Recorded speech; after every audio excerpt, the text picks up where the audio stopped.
Hello and welcome to Blender Basics. My name is Natalie and today we're going to be going over some basic sculpt mode. We're going to be making a little guy. Alright, so first off you might notice that I've got this little sphere here. Well, if you've seen one of my previous videos, you'll recognize this setup as my basic printer setup. This helps me orient myself and know how much space I have within my 3D printer to print.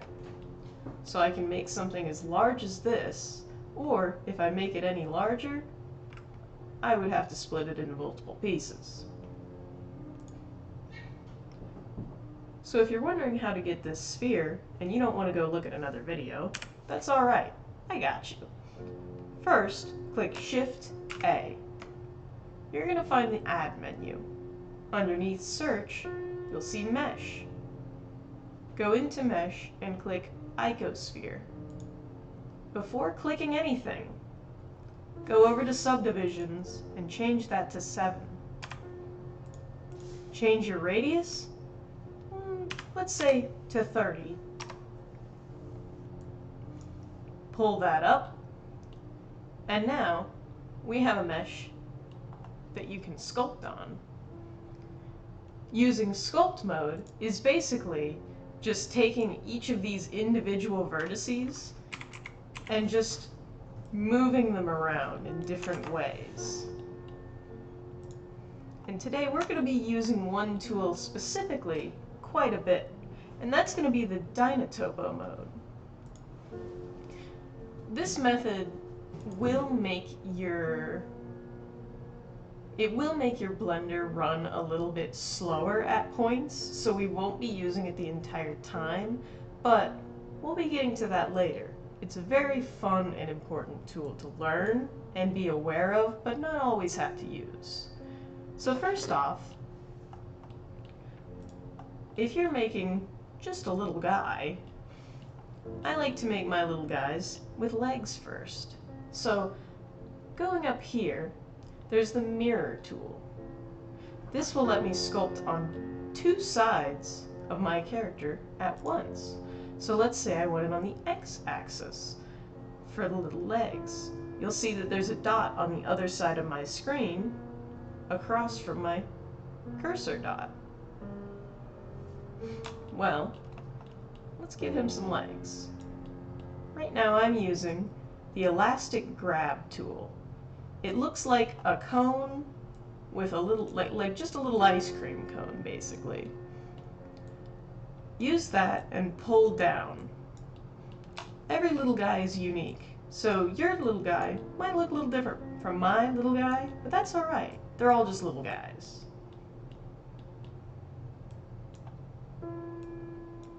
I think I'm going to give my little guy some extra long legs, but, you know, I'm noticing that the faces are getting a little weird. That's when I like to click on Dynotopo mode. Click Enable. Go up here and change it from 12. I usually say 4 or 5 is pretty good. I'm going to do 4 this time. And then this is basically what I do to add subdivisions, but in just small areas. So there's many ways to do what I'm about to do, but this is the way I choose to do it. Is I'll just go around, and since I'm already going to be making this spot bigger, I'm going to go ahead and I'm going to hit it with the inflate tool just a few times. Then, if you notice, I take the smooth tool, I can smooth that out, and now all these faces look a whole lot smoother, and I can pull these legs down a whole lot farther if I want to. Let me give him some little bow legs.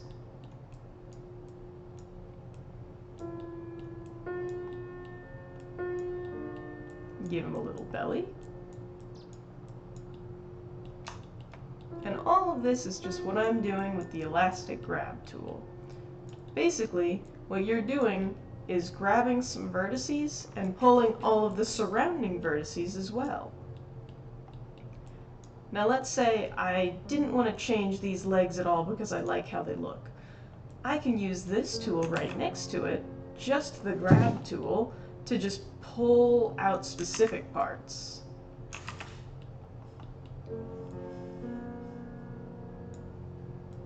This one's a whole lot more directional, so be aware of where you're pointing in the viewport. That can change a lot of what your model has happening to it. And also, I'm going to go ahead and use the inflate tool to add some more subdivisions now. This is basically just adding more surface area for me to be able to sculpt on, while not really having me go out and add any modifiers or anything. It's just a quick little fix that I've found.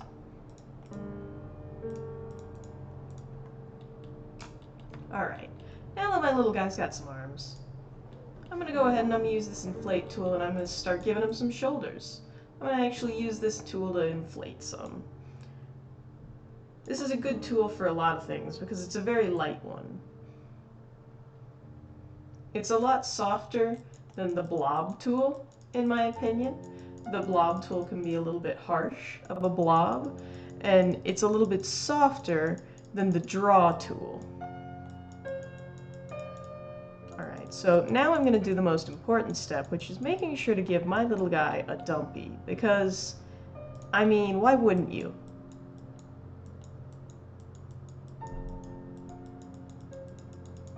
Take that elastic grab tool, and that's right. There we go.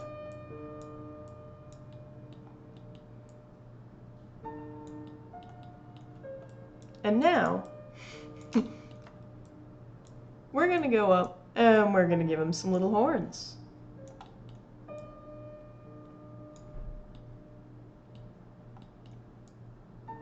Going to give him a little hunchback. And overall, just making a little creature. We're just making a silly little guy, so he can be funny. In fact, I encourage you, make them funny. Make your little guys just as funny. Or, make them funnier. Why, that would be awesome.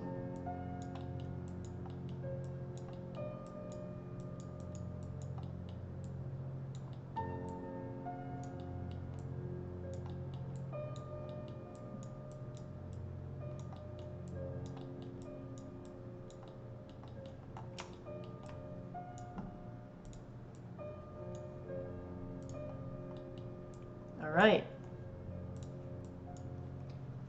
Actually, you might have noticed that these little marks are happening. When these happen, take your smooth tool, just smooth right over them.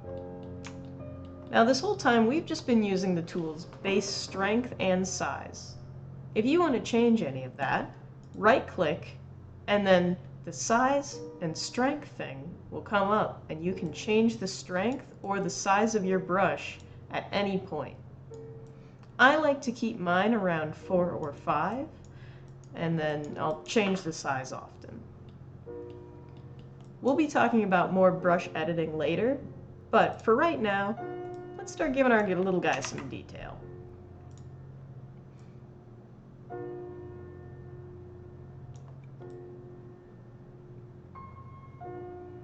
So we'll just go ahead, give him a little snout here. This is all done with the inflate tool, and mind you, I haven't turned off Dynotopo, so it's still making some new subdivisions for me.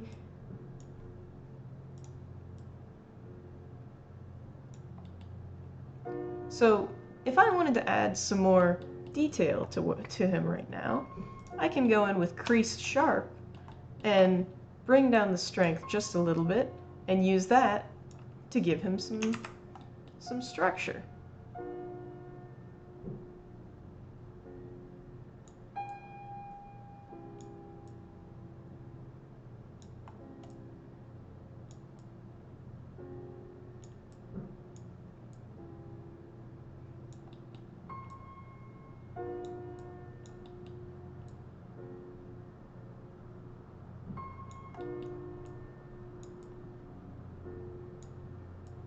Alright, give him some nice detail around his eyes and everything.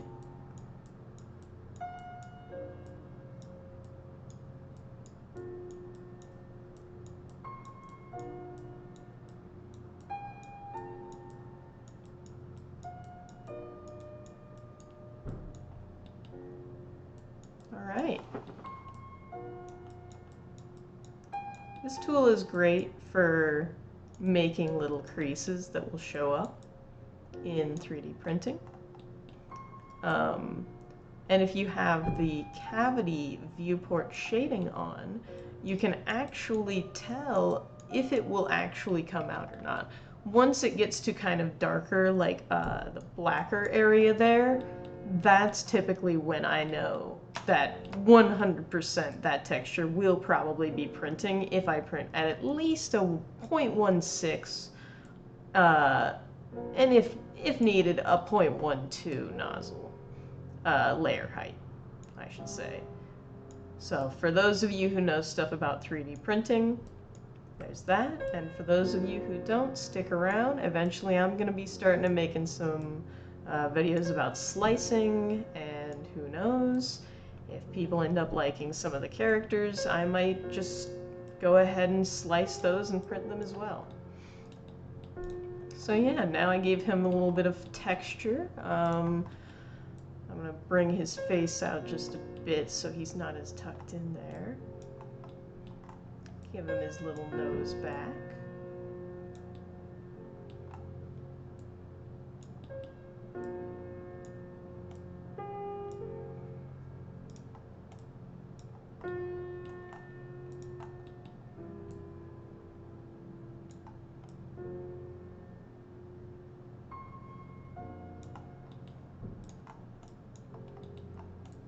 Alright, and now he's just a little guy.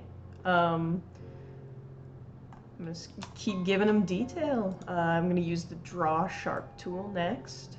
It's another good one for if you want a slightly wider brush that's a little bit more of the area, but it becoming more concave.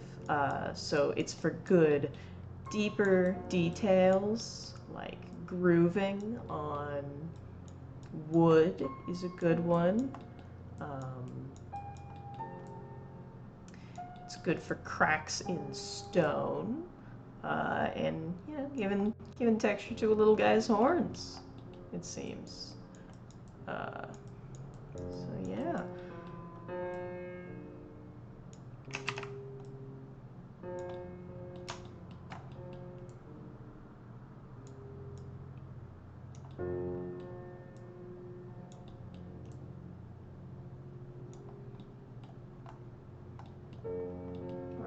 Just giving him some texture there, and then I'm going to go ahead and I'm going to take this pinch and magnify tool and just bring it in just a little bit, because you know, I changed my mind. I want it to be a little bit more pinched in maybe.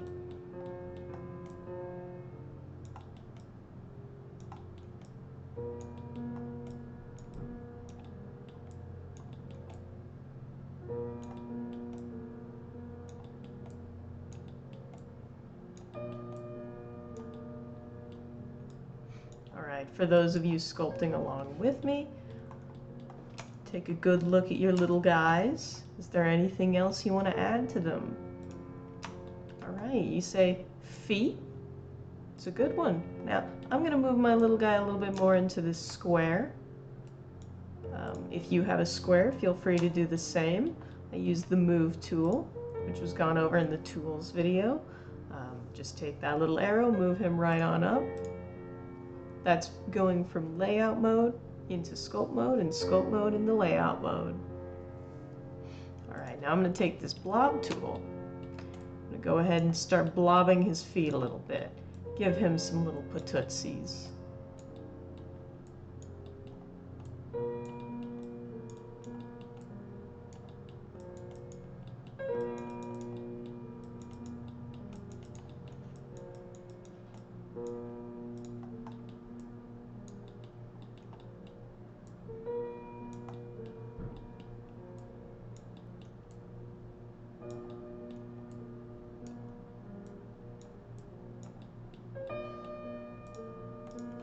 Go ahead and I'm going to do that little trick I told you guys once I turn on Dynotopo, because just a warning, it will turn off if you go from one layout to sculpt mode or out of sculpt mode at all. So just be aware that it will turn off, but if you like the mode, keep it on. If you don't like it, feel free to turn it off. Your subdivisions will probably be vastly different. So this is heavily relying on Dynotopo mode. Don't worry, there will be other videos that are going over other sculpting ways. This is just one of the ones that I'm doing today.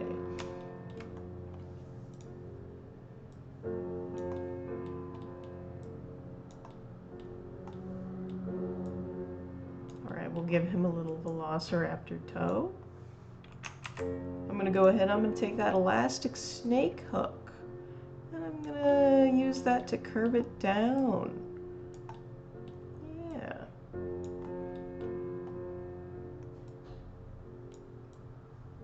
So this tool basically, it likes to move in an S, so it's going to try and curve one way or another, depending on which direction your mouse is trying to go at the moment. It takes a minute to figure it out and get used to, but once you figure this one out, it can be very helpful. Yeah.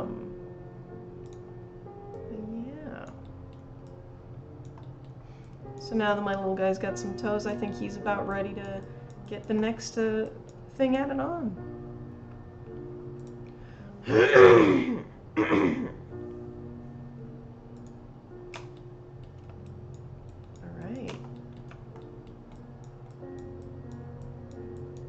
Give him a little bit more structure in his legs. There we go, buddy.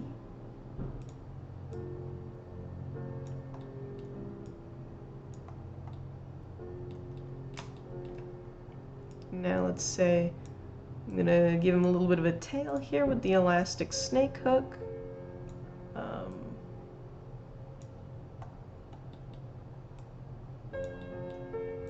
Go ahead and split that tail.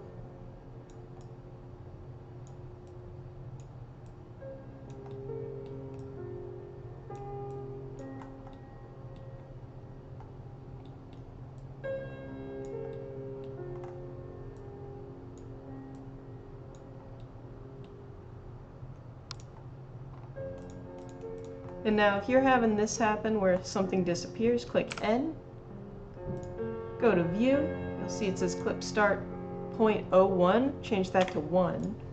Make your end anywhere from 5 to 8,000. I like to keep mine on the higher end for 8,000. That just means you can scroll away a lot farther.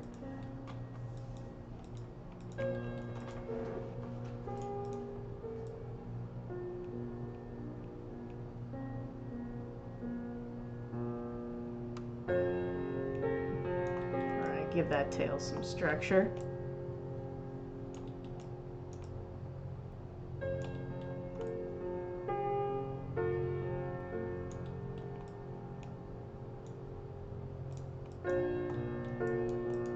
Alright, and I'd call that a little eldritch chicken.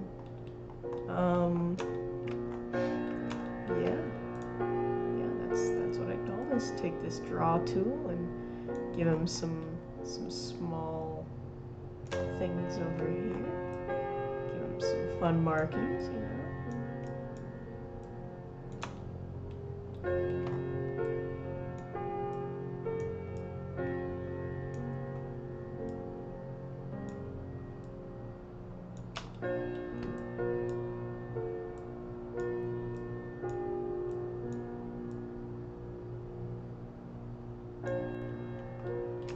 Now, if you're having an issue because you start scrolling in and something happens and you can't keep scrolling in, an important key binding to know is Alt middle mouse button. That's going to reset your pivot point to wherever you just clicked. So again, that's Alt middle mouse button.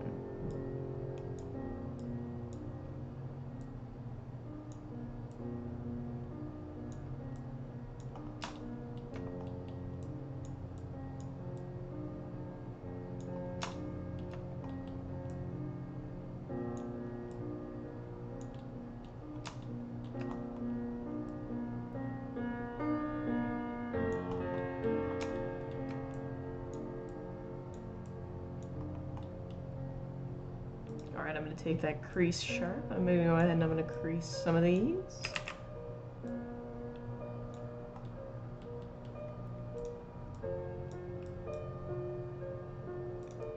increase polish.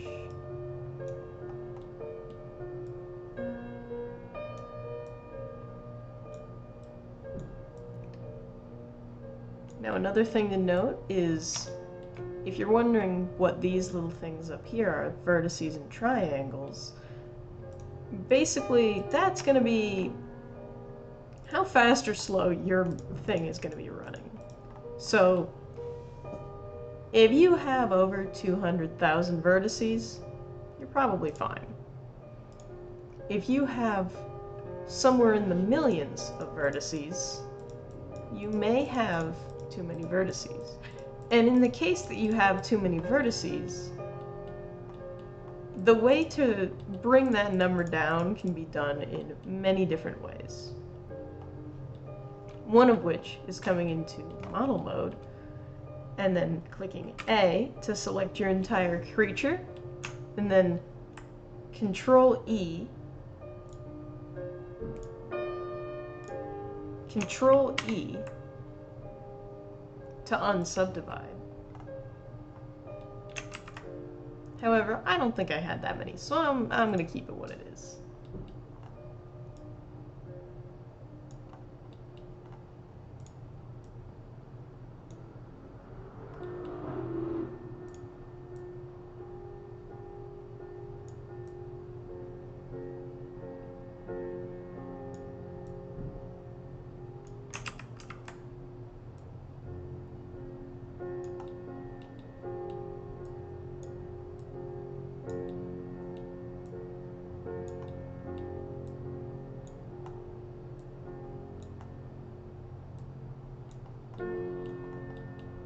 There we go.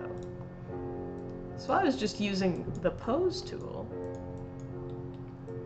to move this and give me some little creases up here. Now I'm going to turn back on the Dynotopo mode, and I'm going to give them both some eyes.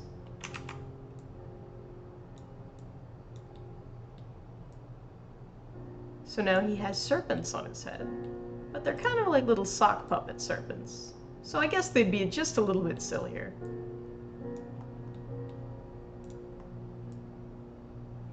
We'll give them some teeth.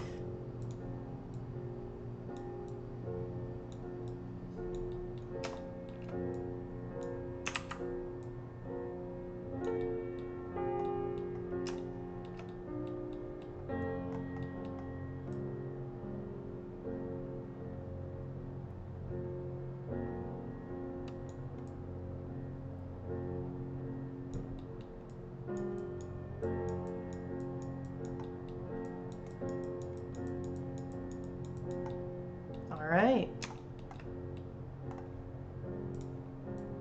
And so now,